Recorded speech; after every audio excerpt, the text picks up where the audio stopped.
Hello, I'm James Spencer, founder of Spencer Artist Development here in Long Beach, California. I'm a professional voiceover, voice acting, and dialect coach, and I've spent more than 40 years teaching and developing performers for professional careers.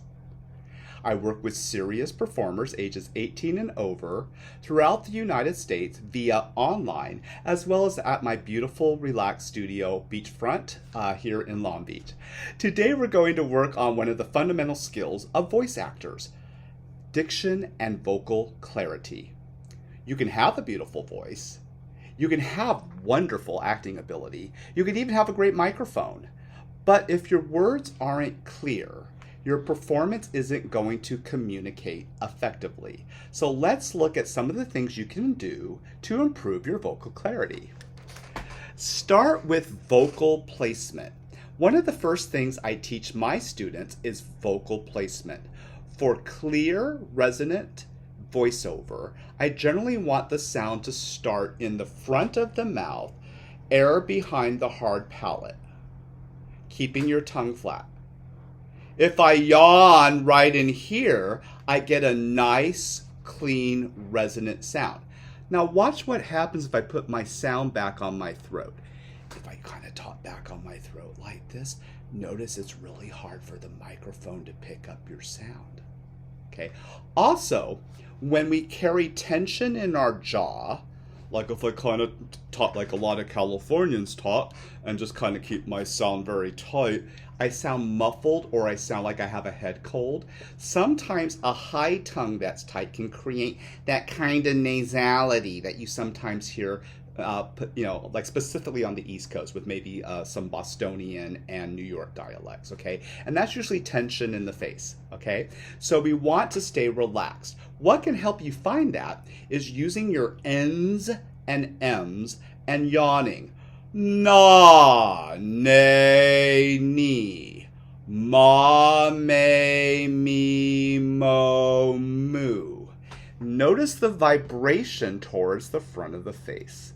Then try many merry musicians make music. Don't force it. See if you can feel it here and resonating.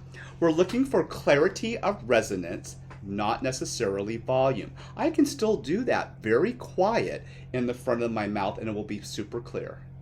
Many merry musicians make music. Okay? And if you find that your voice consistently feels tight, pressed, or uncomfortable, that's something to work on with a qualified voice professional rather than simply pushing harder. I also recommend working with a massage therapist. Sometimes at different times of the year, our body gets tight. Right now in California, it's incredibly muggy and hot, and that causes some inflammation in the body. That can cause a little bit more mucus. Weather like in windy, dry areas too can cause your throat to be dry. So stay hydrated as well and check in with your body. Learn to use your different vocal registers. Depending on the individual voice and terminology being used, you may work with chest voice, head voice, mixed voice, falsetto, and even vocal fry. The goal isn't to use every register in every performance. The goal is to understand what your instrument can do and to move between qualities deliberately.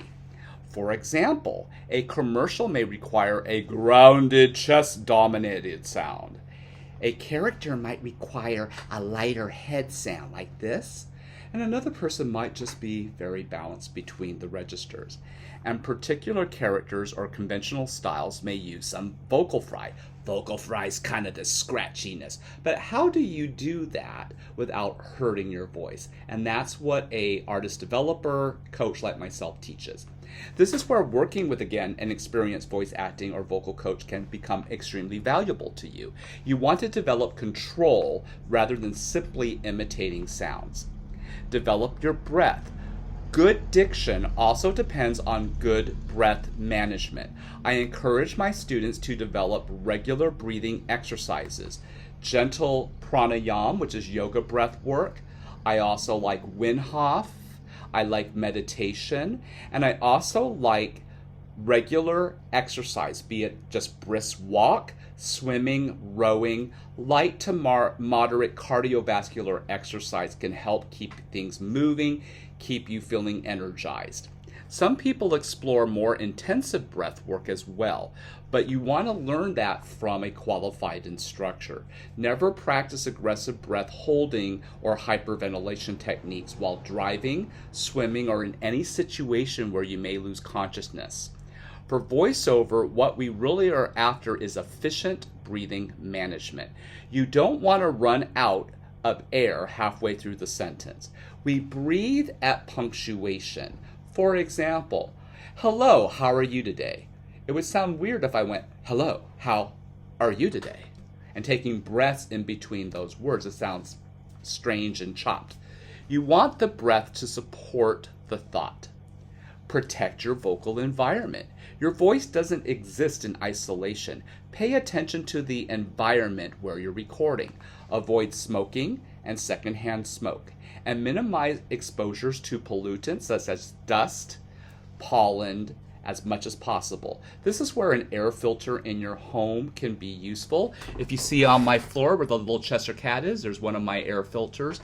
I keep that on regularly to help pull dust and pollen out of the air. I live right on the beach, so sometimes some sand and some dust will blow in, and I can keep my air feeling clear and purified. Okay? And remember, your recording environment is part of your instrument. Pay attention to what you drink and eat. Your individual response to food and beverage does matter. Some performers, including myself, find that dairy products increase the sensation of mucus coating in the mouth and throat, and often can lead to allergies, asthma, so forth. For me, I have found that eating a plant-based diet is best. And because I have done that over, I would say, probably the last 10 years, I haven't even really been to a Western medical doctor. I haven't taken any Western pharmaceutical. I do get acupuncture from time to time, and Chinese herbs and natural, and I feel much better. So those are things to just consider to see what might work for you. Okay? I also avoid excessive use of caffeine, specifically alcohol, which can be drying. Carbonated beverages can be drying as well.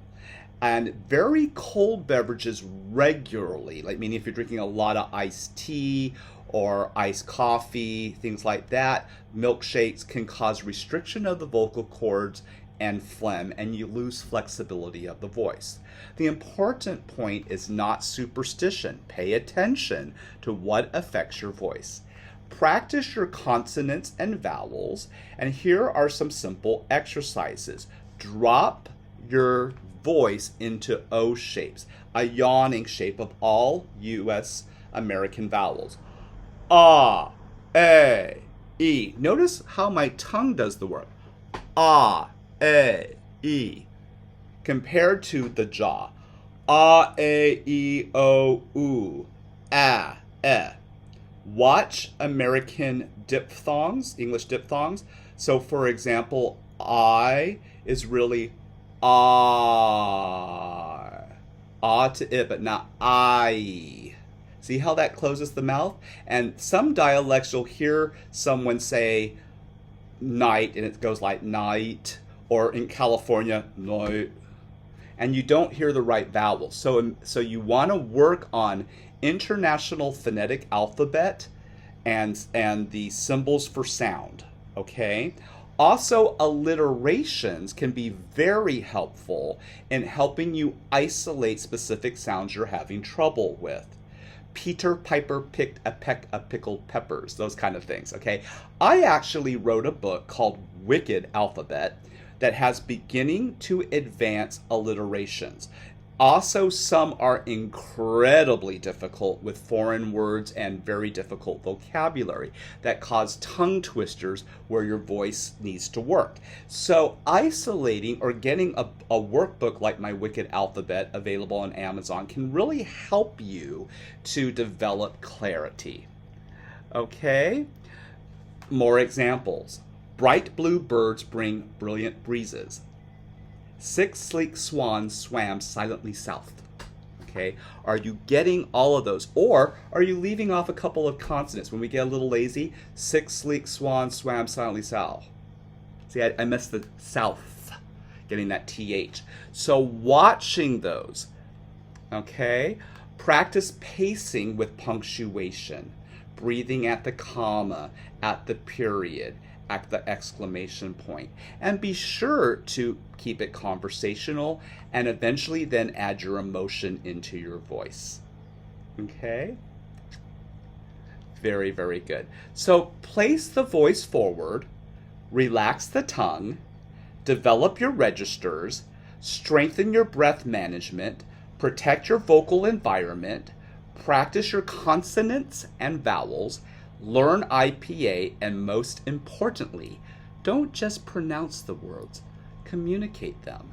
I'm James Spencer of Spencer Artist Development, again, where I teach voice acting, voiceover, dialects, vocal performance, and professional artist development. If you're serious about mastering voiceover and voice acting, you may click on my website at jamesrspencer.com. You may call me. The number will be at the end of this video. Okay? And be sure to like this channel. Much love, and I look forward to working with you in the next video.